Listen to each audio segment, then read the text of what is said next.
గురుబ్రహ్మ ప్రేక్షకులకు నమస్కారం అండి.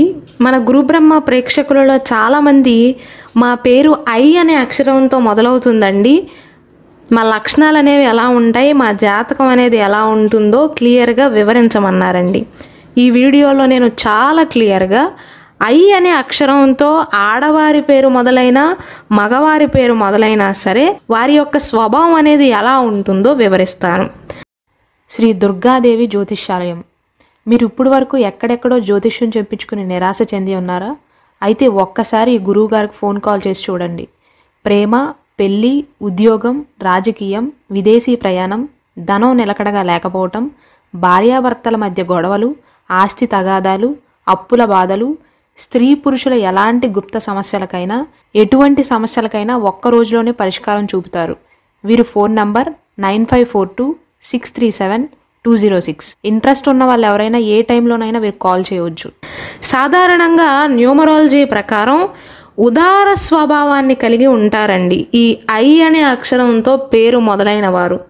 ప్రేమాభిమానాలు అనేవి కాస్త ఎక్కువగానే ఉంటాయి. అలాగే అందరి నుంచి కూడా అదే భావాలను తిరిగి పొందుతారు. ఇంటికి వచ్చిన వారిని కానీ లేదా తెలిసిన వారిని పలకరించటంలో, ప్రేమను చూపించటంలో, ప్రేమని కురిపించటంలో వీరే సాటి అని చెప్పవచ్చు. అలాగే ఐ అనే అక్షరంతో పేరు ప్రారంభమైన వ్యక్తులకు కాస్త తొందర అనేది ఎక్కువగా ఉంటుందండి. పనుల విషయంలో కూడా ఇప్పుడు మొదలవ్వగానే ఒక 10 నిమిషాలకు ఆ పని పూర్తవ్వాలి అనుకుంటారు. అంటే తమ పనులన్నీ కూడా ఎటువంటి ఆలస్యం లేకుండా తొందరగా జరగాలి అని కోరుకుంటారండి. ఎక్కువ ఆలస్యాన్ని తట్టుకోలేకపోతారు. ఈ ఐ అనే అక్షరంతో పేరు మొదలైన వ్యక్తులు స్త్రీలైనా పురుషులైనా సరే ఏ విషయంలోనైనా, వృత్తి వ్యాపారాల విషయంలో అయినా లేదా వ్యక్తిగత విషయంలోనైనా దేనికైనా సరే ఎక్కువసేపు ఎదురు చూడటానికి ఇష్టపడరు. వీరికి ఎదురు చూడటం అంటే ఒక రకంగా పరమ అసహ్యం అని చెప్పవచ్చు. ఐ అనే అక్షరంతో పేరు ప్రారంభమైన వ్యక్తులు బయటికి కాస్త కఠినంగా కనిపిస్తారు, కానీ నిజానికి సున్నితమైన మనసు ఉంటుంది. కొన్ని విషయాలలో మరీ సున్నితంగా మారిపోతారు, ముఖ్యంగా సంబంధ బాంధవ్యాల విషయంలోనండి. అలాగే వీరికి విపరీతమైనటువంటి కోపం ఉంటుంది. కాకపోతే వీరి కోపమే వీరికి శత్రువు అని చెప్పవచ్చండి. అందుకే చాలామందికి వీరి స్వభావం అనేది కాస్త కఠినంగా, మొండిగా కనిపిస్తూ ఉంటుంది. ఒక్కొక్కసారి వీరు చిన్న చిన్న విషయాలకే ఎక్కువ కోపాన్ని ప్రదర్శిస్తూ ఉంటారు. అలాగే కోపాన్ని ఎలా తగ్గించుకోవాలో కూడా తెలియదండి, కంట్రోల్ చేసుకోలేకపోతారు. అయితే మంచిగా మాట్లాడేవారికి, మంచి చేసేవారికి బాగా దగ్గర అవుతారు. ఐ అనే అక్షరంతో పేరు ప్రారంభమైన వ్యక్తులకు పొగడ్తలన్నా కూడా చాలా ఇష్టం అండి.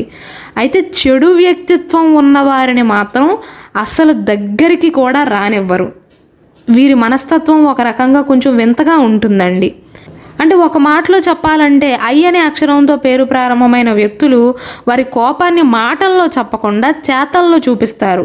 లేదా కోపం వచ్చిందనుకోండి, మూడ్ మార్చుకుని అలా కూర్చుని ఉండిపోతారు, అంటే మాట్లాడరు. ఉదాహరణకు ఒక మనిషి మీద కోపం వచ్చింది అనుకోండి, మాటలలో చూపించకుండా వారి చేతలలో చూపిస్తారు. అంటే మాటలలో నీ పైన నాకు ఎంత కోపం ఉంది, నువ్వు ఎలా చేయటం తప్పు అని మాట్లాడకుండా వీరి చేతలతో ఓహో నా మీద వీరికి కోపం వచ్చింది కాబోలు అని ఎదుటి వారికి అర్థమయ్యేలాగా చేస్తారు, లేదా మాట్లాడటం మానేస్తారు. మీరు ఎప్పుడైనా సరే వీరిని గమనించినట్లయితే మీ స్నేహితులు కానీ, బంధువర్గీయులు కానీ, ఎవరైనా కానీ ఐ అనే అక్షరంతో పేరు మొదలైనట్లయితే వారికి ఎవరిపైన కోపం వచ్చిందనుకోండి చాలా కాలం మానేస్తారు. ఒక 3-4 నెలలు మానేసి మళ్ళీ కోపం తగ్గిన తర్వాత కాస్త ప్రశాంతంగా మాట్లాడగలుగుతారు. అయితే వీరికి బాగా కోపం వస్తుంది కానీ ఎలా వ్యక్తపరచాలో తెలియదు. ఐ అనే అక్షరంతో పేరు మొదలైన వారు ఎవరి దగ్గర నుండి కూడా సహాయాన్ని ఆశించకుండా, సపోర్ట్ని ఆశించకుండా స్వతంత్రంగా, కాన్ఫిడెంట్గా ఉంటారు. అలాగే ఉద్రేక గుణం కూడా చాలా ఎక్కువగా ఉంటుందండి. కొన్నిసార్లు ఆ గుణమే వీరిని సమస్యల్లో పడేస్తుంది. ఒక్కొక్కసారి ప్రేమ కూడా వీరి పాలిట శాపంగా మారుతుంది. ఎందుకు ఈ మాట అంటున్నానంటే ఐ అనే అక్షరంతో పేరు ప్రారంభమైన వ్యక్తులకి ఎంత కోపం అయితే ఉంటుందో ఎదుటివారి మీద అంత ప్రేమాభిమానాలను కూడా చూపిస్తారండి. ప్రేమను గుమ్మరిస్తారు, అంతటి ప్రేమను చూపిస్తారు, అంతటి ఆప్యాయతను చూపిస్తారు. అయితే వీరు చూపించే అతి ప్రేమ వల్లే కొంతమంది వీరికి దూరం అవటం కానీ, వీరిని తక్కువగా చేసి మాట్లాడటం కానీ, దానివల్లే వీరు బాధపడవలసి వస్తుంది. అయితే ఐ అనే అక్షరంతో పేరు ప్రారంభమైన వారి యొక్క ఆర్థిక స్థితి కాస్త మెరుగ్గానే ఉండటం వల్ల ఎక్కువ మంది వీరిపైన ఆధారపడతారు. ఒకవేళ వీరి ఆర్థిక స్థితి బాగోలేకపోయినా, సామాన్య మనుషులైనప్పటికీ కూడా వీరి కష్టంతో ఎదుటివారికి సహాయం చేయటం కానీ, లేదా వారి బంధువర్గీయుల యొక్క పనులను కూడా వీరు నెత్తి మీద వేసుకుని చేయటం కానీ, వారు వీరి మీద ఆధారపడటం కానీ జరుగుతుంది. కానీ వీరు చూపించే ఆ అతి ప్రేమ వల్లే వీరు జీవితంలో ఎక్కువగా బాధపడవలసి వస్తుందండి. అయితే ఐ అనే అక్షరంతో పేరు ప్రారంభమైన వ్యక్తులు దేనికి ఇంపార్టెన్స్ ఇచ్చినా ఇవ్వకపోయినా సరే ఆరోగ్యం పైన మాత్రం దృష్టి పెడతారండి. వీరికి కొంచెం కోపం ఎక్కువగా ఉంటుంది కాబట్టి చిన్నపాటి అవమానం జరిగినా సరే అసలు తట్టుకోలేకపోతారు. ఒక మాటలో చెప్పాలంటే ఒరే అన్నా సరే ఫీల్ అయ్యే టైప్ అండి వీరు. ఏదో పరువు పోయినట్లుగా ప్రవర్తిస్తారు. పరువు అంటే ప్రాణంగా చెప్పవచ్చు. అయితే చిన్న చిన్న వాటిని కూడా కొన్నిసార్లు పెద్దవిగా తీసుకుంటారు. ఐ అనే అక్షరంతో పేరు ప్రారంభమైన కొంతమంది వారు తప్పులు చేసినా, తప్పు చేశానని వారికి తెలిసినా సరే ఆ తప్పులను అంగీకరించడానికి ససేమేరా అంటారండి. ఈ అక్షరంతో పేరు ప్రారంభమైన అందరూ కాకపోయినా సరే కొంతమందిలో ఈ లక్షణం అనేది కనిపిస్తుంది. వారు ఒప్పుకున్నా ఒప్పుకోకపోయినా, అంటే తప్పు చేయటానికి ఇష్టపడరు. ఒకవేళ పొరపాటును కనుక వారి చేత తప్పు జరిగితే అంగీకరించటానికి ససేమేరా అంటారు. అయితే కష్టపడే మనస్తత్వం అండి. ఎంత కష్టపడైనా సరే వారు అనుకున్నది సాధించాలి, వారి ఆకాంక్షను తీర్చుకోవాలి అని ఎక్కువగా ఆలోచిస్తారు. ఏదైనా తలుచుకుంటే మాత్రం పూర్తయ్యేదాకా నిద్రపోని మనస్తత్వం.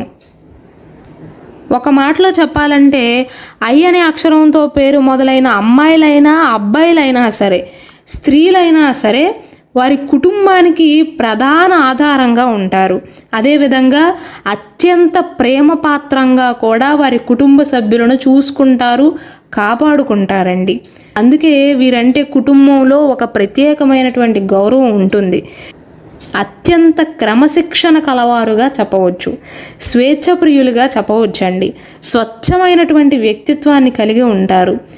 వారి వ్యక్తిగత సిద్ధాంతాలకు మాత్రమే కట్టుబడి ఉంటారండి. ధైర్యంగా ఉంటారు. విచక్షణతో ఎన్ని కష్టాలు వచ్చినా సరే ఎదుర్కొంటారు. అయితే ఐ అనే అక్షరంతో పేరు ప్రారంభమైన వ్యక్తులలో ఉండే బలాలేంటి, బలహీనతలేంటో చెప్పమంటే, బలాలైతే వీరు చూపించే ప్రేమ, ఆప్యాయత అని చెప్తానండి. బలహీనత కూడా అదే అని చెప్తాను. ఎందుకు బలం బలహీనతగా చెప్తున్నారు అంటే, వీరు చూపించే ప్రేమ వల్ల వీరిని ఇష్టపడేవారు ఉంటారు. ఎక్కువ ప్రేమను చూపించటం, ఎక్కువ ఆప్యాయతను కురిపించటం, అలాగే వారి బంధువర్గీయుల్లో ఉన్న వారి పనులను కూడా వారి నెత్తి మీద వేసుకుని బాధ్యతను తీసుకోవటం వల్ల చాలామంది వారికి చేతనైనా సరే వీరిపైన ఆధారపడతారండి. దానివల్ల ఏమవుతుందంటే వీరి శ్రమ అనేది బంధువర్గీయుల చేత, స్నేహితుల చేత, వీరు అభిమానించే వారి చేత దోచుకోబడుతుంది. అంటే వీరు ప్రేమాభిమానాలకు లొంగిపోతారు కాబట్టి ఆ ప్రేమాభిమానాలనే ఎరగా చూపించి వీరి కష్టాన్ని దోచుకునేవారు కూడా చాలామంది వీరి జీవితంలో ఎదురవుతారు అని చెప్తున్నాను. అందుకే ప్రేమాభిమానాలు అనేవి వీరి బలంతో పాటు బలహీనతగా కూడా చెప్తున్నానండి. రెండవది ఏంటంటే, నేను ఇంతకుముందు చెప్పినట్లుగా కొన్నిసార్లు పొరపాటున తెలుసో తెలియకో ఏదైనా మిస్టేక్ వీరి వల్ల జరిగినట్లయితే ఒప్పుకోవటానికి సిద్ధపడరు వీరు. ఇంకొక బలహీనత ఏంటంటే, వీరికి కోపం ఉంటుంది కానీ ఆ కోపాన్ని ఎలా ప్రదర్శించాలో తెలియదండి. కొన్నిసార్లు ఎదుటివారిపైన కోపం వస్తే వెళ్ళి వారితో మాట్లాడి సర్ది చేసుకోకుండా చాలా కాలం పాటు మాట్లాడరండి. అలాగే వీరిలో ఉండే ఇంకొక బలహీనమైనటువంటి లక్షణం ఏంటంటే, సాధారణంగానే వీరికి కొంచెం కోపం అనేది ఎక్కువగా ఉంటుంది. కోపం అని చెప్పటం కంటే కూడా పరువే ప్రాణంగా బ్రతుకుతారండి. దానివల్ల కొన్నిసార్లు ఆకస్మిక నిర్ణయాలను తీసుకుంటారండి. ఏదైనా వీరు పని చేస్తున్నప్పుడు ఎవరైనా రెచ్చగొట్టారనుకోండి, ఆ పనిని అర్ధాంతంగా వదిలివేసే లక్షణం కూడా వీరిలో ఉంటుంది.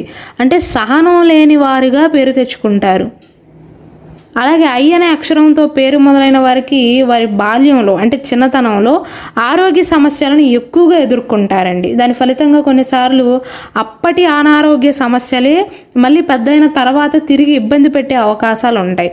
ముఖ్యంగా ఆస్తమా వంటి ఊపిరితిత్తులకు సంబంధించిన సమస్యలు అనేవి వీరి చిన్నతనంలోనే వీరిని బాధించే అవకాశాలు అయితే ఉంటాయండి.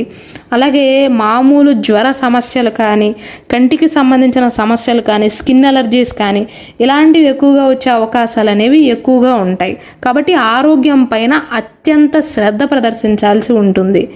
ఇక వృత్తి విషయానికి వస్తే ఐ అనే అక్షరంతో పేరు ప్రారంభమైన వ్యక్తులను పని విషయంలో మాత్రం వ్యక్తిగతంగా పక్కన పెడితే పని విషయానికి వస్తే మాత్రం, టాలెంట్ విషయానికి వస్తే మాత్రం, సమర్థతను చూసుకుంటే మాత్రం అత్యంత సమర్థవంతులుగా ఉంటారండి. అత్యంత సమర్థవంతులుగా చెప్పవచ్చు. అలాగే ఆత్మవిశ్వాసం, దృఢ సంకల్పాన్ని కలిగి ఉంటారు. ఆపద సమయాల్లో కావచ్చు, లేకపోతే ఎవరికైనా అవసరమైన సమయాల్లో వారి తెలివితేటలను, సమర్థతను ఉపయోగించి చాలామందిని ఆపదల నుండి బయటపడేస్తారండి. మెయిన్గా వీరు వ్యాపారం విషయానికి వస్తే సిమెంటుకు సంబంధించిన పరిశ్రమల్లో కానీ, ఇనుము, ఇంటి నిర్మాణానికి సంబంధించిన వస్తువుల విక్రయాల విషయంలో చాలా బాగా సంపాదించగలుగుతారు. అలాగే సూపర్ మార్కెట్లను ప్రారంభించినా సరే లాభాలను పొందగలుగుతారండి. మొత్తం మీద చూసుకున్నట్లయితే వీరి జాతకానికి సరిపోయే వ్యాపారాన్ని కనుక చేపట్టినట్లయితే తప్పకుండా లాభాల బాటలో పయనిస్తారు. అలాగే ఈ ఐ అనే అక్షరంతో పేరు ప్రారంభమైన వ్యక్తులు సౌందర్యం పైన కూడా ఆసక్తిని చూపిస్తూ ఉంటారండి. మగవారు కూడా ముఖ్యంగా ఉంగరాలు కానీ, గోల్డ్ కానీ ఇలాంటి వాటిపైన ఆసక్తి ఎక్కువగా ఉంటుంది. వస్త్రధారణ విషయంలో కూడా తమ అభిరుచికి తగ్గట్లుగా వ్యవహరిస్తారు. అంటే ఒక మాటలో చెప్పాలంటే వీరి వస్త్రధారణ చూసి చాలామంది వీరిని అనుసరించేవారు, ఫాలో అయ్యేవారు కూడా ఉంటారు. అయితే నేను ఇంతకుముందు చెప్పినట్లుగా ఐ అనే అక్షరంతో పేరు ప్రారంభమైన వ్యక్తులకు తమ పైన కంటే కూడా ఇతరుల పనులపైన శ్రద్ధ ఎక్కువ కాబట్టి ఇతరుల యొక్క బాధ్యతలను కూడా తమ బాధ్యతలుగా తీసుకుని నెత్తిపైన వేసుకుంటారు. కాబట్టి ప్రేమాభిమానాలకు ఎక్కువగా ప్రాధాన్యతను ఇవ్వటం వల్ల వీరి కష్టం దోచుకోబడుతుంది. కాబట్టి మానసిక ప్రశాంతత అనేది తక్కువగా ఉండే అవకాశాలు ఎక్కువగా ఉంటాయండి. మొత్తం మీద చూసుకున్నట్లయితే ఐ అనే అక్షరంతో పేరు ప్రారంభమైన వ్యక్తులు కనుక వారి జీవితంలో ఎదగాలి అనుకుంటున్నట్లయితే, వారి జీవితంలో బాగా స్థిరపడాలి, బాగా సంపాదించాలి అనుకుంటున్నట్లయితే ఇతరులకు సహాయం చేయండి, తప్పులేదు. ప్రేమాభిమానాలకు ఎక్కువగా ప్రాధాన్యతను ఇవ్వండి, తప్పులేదు. కానీ మీ స్నేహితుల విషయంలో కానీ, స్నేహితుల పనుల విషయంలో కానీ, బంధువర్గీయుల యొక్క పనుల విషయంలో కానీ వారి పనులను కూడా తీసుకువచ్చి మీ నెత్తిన వేసుకోవటం వల్ల మీ శ్రమ దోచుకోబడుతుంది అని మీరు గ్రహించలేకపోతున్నారు. కాబట్టి ఆ విషయంలో జాగ్రత్తలు తీసుకోండి. అవసరమైన వారికి సహాయం చేయొచ్చు, కానీ వారికి చేతనైనా ఆ పనులను వారు చేసుకోగల తీరిక ఉన్నా సరే మీకు అప్పగిస్తున్నారంటే మిమ్మల్ని వాడుకోవటమే అవుతుంది అని గుర్తుంచుకోండి. అలాగే మన గురుబ్రహ్మ ఛానల్లో జ్యోతిష శాస్త్రం ప్రకారం మనకి ఉన్న 12 రాసుల వారి లక్షణాలు అనేవి ఎలా ఉంటాయి, 12 రాసులలో జన్మించిన ఆడవారి లక్షణాలు ఎలా ఉంటాయి, పురుషుల లక్షణాలు ఎలా ఉంటాయి, 12 రాసులలో జన్మించిన వారు ఏ రాశి వారిని వివాహం చేసుకోవాలి, బెస్ట్ మ్యాచ్ ఎవరు, వరస్ట్ మ్యాచ్ ఎవరు, అలాగే 27 నక్షత్రాలలో జన్మించిన వారి స్వభావం ఎలా ఉంటుందో అన్ని విషయాలకు సంబంధించి ఆల్రెడీ వీడియోస్ చేశామండి. కాబట్టి దయచేసి వాటిని కూడా వీక్షించండి.